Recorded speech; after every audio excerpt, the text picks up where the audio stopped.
Hello बच्चों, नमस्ते बच्चों। देखो बेटा, हमने फिजिक्स के इंपॉर्टेंट चैप्टर की लिस्ट बनाई है।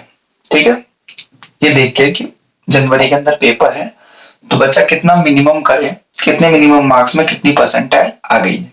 ठीक है बेटा, सबसे पहले मैंने डाला है मॉडर्न फिजिक्स को। बेटा मॉडर्न फिजिक्स का क्या हिसाब है? मॉडर्न फिजिक्स में कितने 3 से 4 क्वेश्चन आ जाते हैं। मॉडर्न फिजिक्स जो है उसमें से कितने क्वेश्चन आ जाते हैं आपके? 3 से 4 क्वेश्चन तो आ ही जाते हैं। तो पहले नंबर पे क्या है बेटा? मॉडर्न फिजिक्स है। ठीक है, दूसरे नंबर पे है करंट इलेक्ट्रिसिटी। करंट इलेक्ट्रिसिटी में से भी 2 या 3 क्वेश्चन तो आ ही जाते हैं, मिनिमम 2 क्वेश्चन तो आ ही जाता है करंट इलेक्ट्रिसिटी। ये पिछले 3-4 साल का पैटर्न हमने नोटिस किया है। ठीक है, फिर आपके पास आता है काइनेमेटिक्स। काइनेमेटिक्स से बेटा, काइनेमेटिक्स से भी 2 या 3 क्वेश्चन बन ही रहा है 11th क्लास का।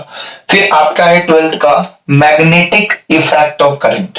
मैग्नेटिक इफेक्ट ऑफ करंट की बात करें तो इससे भी कम से कम 2 या 3 क्वेश्चंस बन जाते हैं।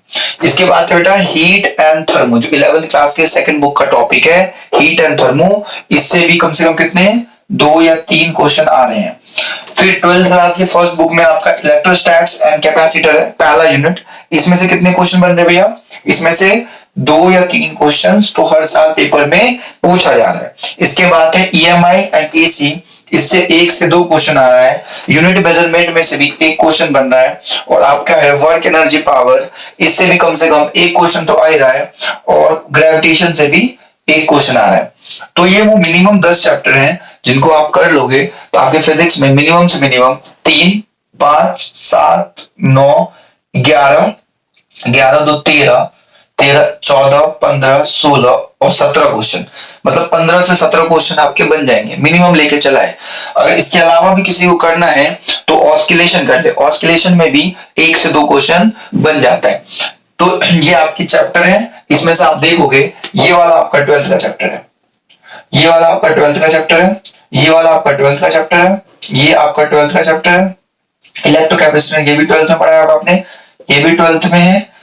और अगर इलेक्ट्रोस्टैट्स, मतलब इलेक्ट्रोस्टैट्स में तो ग्रेविटेशन की थोड़ी बहुत नॉलेज तो आपको होगी, तो इसको आप निपटा सकते हो। ठीक है, तो आप देख लो 1 2 3 4 5 चैप्टर ऐसे हैं और ज्यादा वेटेज वाले नहीं है। 3 2 5 2 7 नहीं, 3 2 5 2 7 7 2 9 9 1 10, मतलब 17 में से 10 क्वेश्चन ऐसे हैं जो 12th से रिलेटेड है। ठीक है बेटा, तो इसलिए कह रहा हूं कि 1-1.5 महीने का टाइम है। तो अगर आपको बेसिक स्ट्रॉन्ग्स करना है, बेसिक मतलब आपको बोर्ड्स का एग्जाम भी देना है, 12th वाले बच्चे की बात बता रहा हूं, तो क्या कर सकते हैं बेटा, 12th के इन चैप्टरों को बहुत अच्छे से निपटा लें। और मैंने यहाँ पे मार्क्स लिख दिया, यहाँ पे मार्क्स और यहाँ पे परसेंटाइल है। तो फिजिक्स के अंदर अगर आपके 42 से 44 मार्क्स हैं तो आपकी परसेंटाइल 90 बन जाएगी। 42 से 44 का क्या मतलब है भैया? इसका मतलब है आपके कम से कम 11 से 12 क्वेश्चन सही होंगे तो 90 परसेंटाइल बनेगी। तो कितनी परसेंटाइल बनेगी बेटा? 90 परसेंटाइल बनेगी। 57 से 60 में 95 परसेंटाइल, 68 से 74 में आपकी 98 परसेंटाइल बन जाएगी और 84 से 86 में आपकी 99.5 की परसेंटाइल हो जाएगी। तो भैया कम से कम हमें तो मिनिमम कितने क्वेश्चन करने बेटा? मिनिमम आपको कम से कम 12 क्वेश्चन तो करके आने हैं।